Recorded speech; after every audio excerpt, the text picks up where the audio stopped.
guys, welcome back to my YouTube channel. So we're on the final week of 12 weeks to a sustainable you. We're on the final topic, as it were, because the next one, basically, I'm going to go through any sort of questions that have come up as a result of the last 12 weeks of, or should I say 11 weeks of talking about this. So we've been over loads of topics. We've been over loads of stuff from diets to training splits. It's all there. Look back at my previous videos, you'll see every topic there. Today, we're going to be talking about the basic principles of fat loss.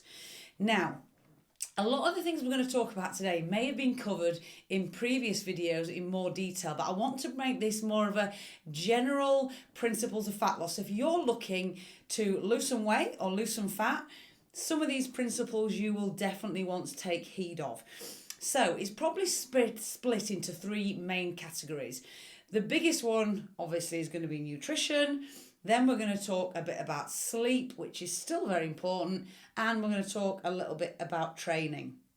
So our first section, the nutrition heading, is again split down into loads of different parts.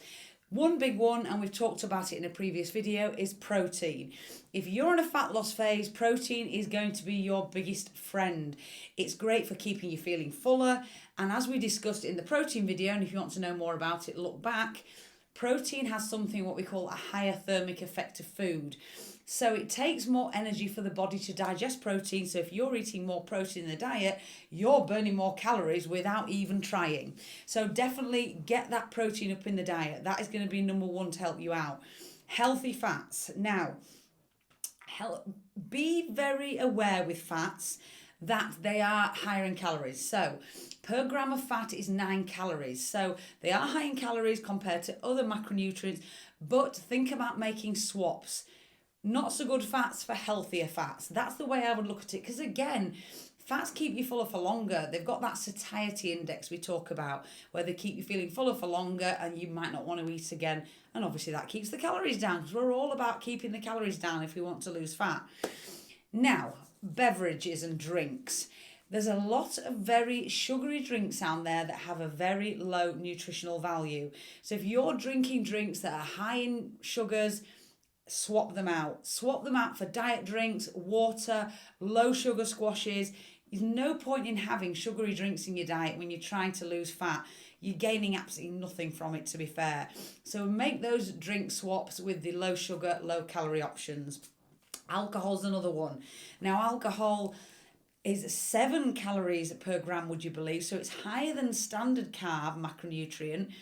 But alongside with alcohol, it lowers your inhibitions. So let's be honest, you know the drill. When you've drunk alcohol, you're more likely to make poor food choices. So not only are you getting the lack of nutrition from drinking alcohol, you've also got that side of it as well. So yeah, you know the drill with alcohol. Okay, how about fibre? Now, there is studies to show that people with a higher fibre, the higher content of fibre in the diet, tend to be healthier, and it helps with fat loss. So higher fibre diets are associated with fat loss. So have a look at the fibre in your diet. Make sure you're getting at least, I would say, 20 grams of fibre a day is quite important for more than just fat loss, for obviously the throughput of matter and keeping your guts healthy. It's really important. Also, usually high fibre diets are associated with lower calorie diets, and that's another reason to look at it. Making those swaps with more refined carbs and sugary foods is what you want to look for. Obviously, your refined carbs, you sort of more processed carbs and sugary foods tend to have a lower nutritional value and obviously lower fibre. So it's again making those swaps between refined carbs and your more fibrous carbs. Get some fibrous vegetables in your diet and stuff like that, because then alongside you're getting all those vitamins and minerals. And the problem with refined carbs and your real sugary carbs is you get those sugar spikes and then you get crashes. And you know what happens when you get a sugar crash? You're just looking for more. So it never ends. So you want something that's going to keep you full, and you're not going to get those constant up and down spikes of sugar in your bloodstream, which just has you looking for another snack. Okay, now one thing on nutrition a lot of people ask is, what supplements do I need to take for fat loss? Now, my last video was on supplements. If you didn't see that, go back and have a look. But the only real supplement people would look at for fat loss is fat burners. And let's be honest, do not waste your money. Fat burners are just basically loaded up with caffeine. Now, as you'll know from my supplement video, caffeine is a really good supplement. Usually, people who have more caffeine in their diet, it's usually associated in studies with weight loss, to be honest. So use caffeine as a tool. Make sure you're using it around training to get the best out of your training, and ensure you're not using it near bedtime, because we're going to talk in a bit about sleep and how important that is for weight loss. So if you're having caffeine at the end of the day, that could really hinder your sleep, and therefore all these sorts of optimal health markers we're looking for are just going to be dashed. So use caffeine wisely, but it is a good weight loss tool. So if you can use caffeine in the morning, make use of it. Okay, so sleep. Do not underestimate the power of getting a decent night's sleep. If you're looking for fat loss goals or just optimal health, sleep is up there. You need to get that sleep routine and everything around sleeping nailed down. And you'll find just by improving sleep alone, you'll see some great results, to be honest, because it affects everything. If you're tired and not sleeping, it affects all the decisions you make around training and eating. So let's try, if your sleep isn't optimal, if you're not getting at least 7 hours a night, and that's the figure that's sort of banged about, that's about optimal, to be honest, around about 7 hours a night. You don't need 9 or 10. So if you're laying in bed for 10 hours, you're not getting anything extra by laying in bed that long. In fact, there has been some studies with some negative parts of sleeping for too long. So yeah, around about 7 hours is the optimal. Now, how do we get that? So we want to get ourselves a regular schedule of sleep. So we want to go into bed at the same time every night, and we want to be getting up around the same time every morning.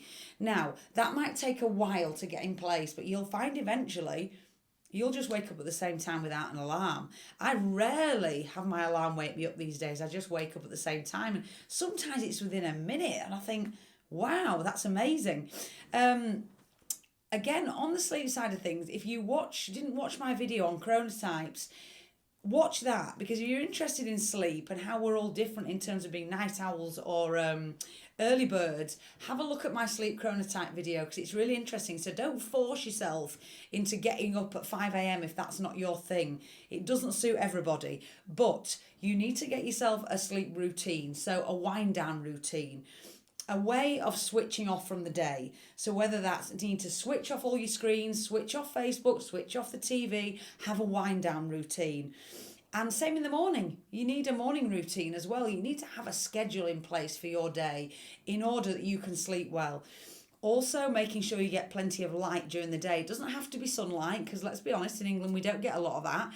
But daylight, get plenty of daylight. They say about 60 to 90 minutes at least every day of light, and that will help you with your circadian rhythm. So you want to be winding down around an hour before bed, turning off the screens.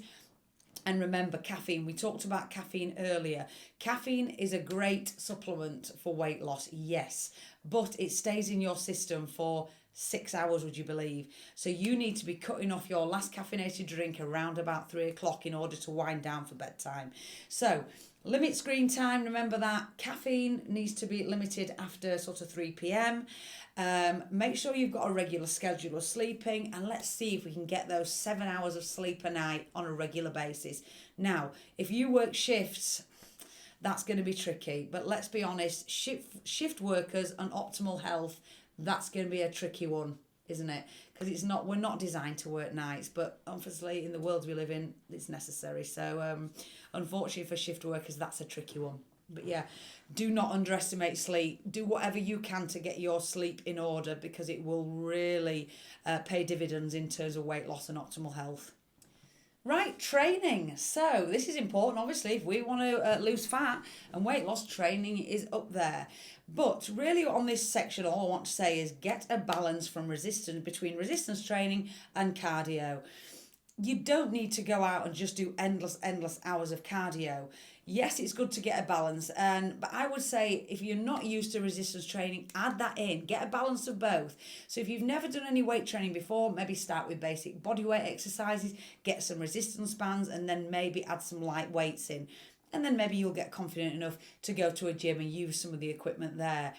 And it's not just for fat loss, we need to work our muscles and joints to keep them strong. So although it's great to have extra muscle on the body, because then we're burning calories at rest, which is an absolute bonus, it's good to keep those joints strong, especially as you get older. We want to put pressure on our bones and joints in order to stave off osteoporosis and osteopenia and all those other deteriorating disease things that come along as we get older. So it's important for that, but it's also very important for weight loss in terms of getting that lean muscle mass, which is then burning calories at rest, which is brilliant.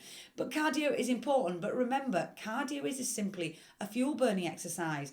All you're doing is trying to burn off fuel. So if you're working on, obviously with fat loss, we're working on a calories in versus calories out basis. We want to have less coming in and more going out in order to lose.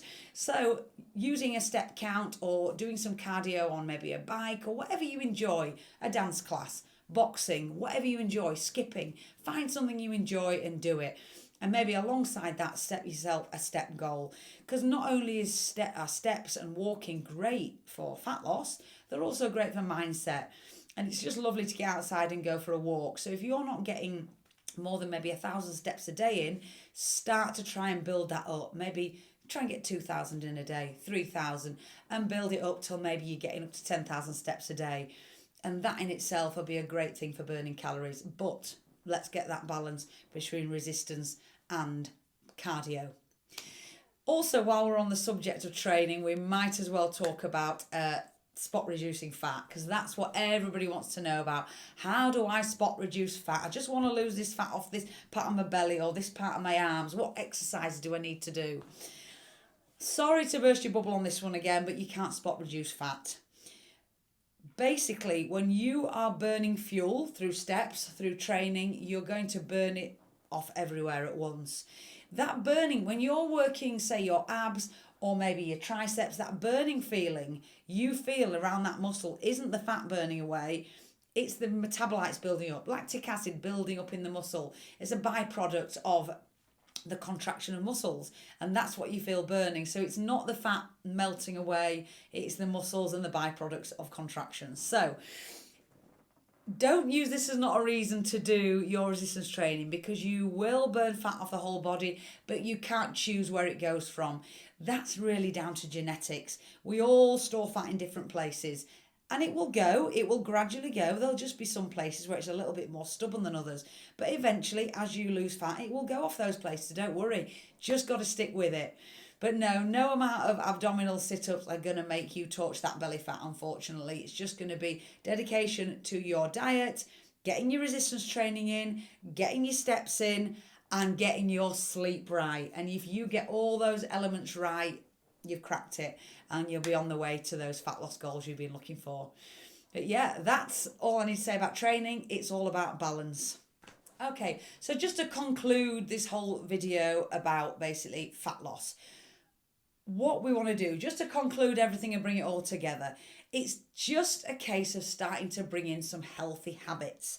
So starting on the diet front, starting to make some switches, increasing protein, switching out fats for healthier fats but moderating them, switching out those sugary drinks for sugar-free drinks, switching out some of those refined carbs for something with a bit more fibre content, adding in resistance training into your workout schedule, and really nailing down your sleep pattern so you've got a healthy sleep pattern. You're getting that 7 hours a night minimum. Okay, so and looking at the way you can move your schedule around to get that decent night's sleep is so important. So they're the three things: sleep, eat, train. Get them all on point and you won't go far wrong.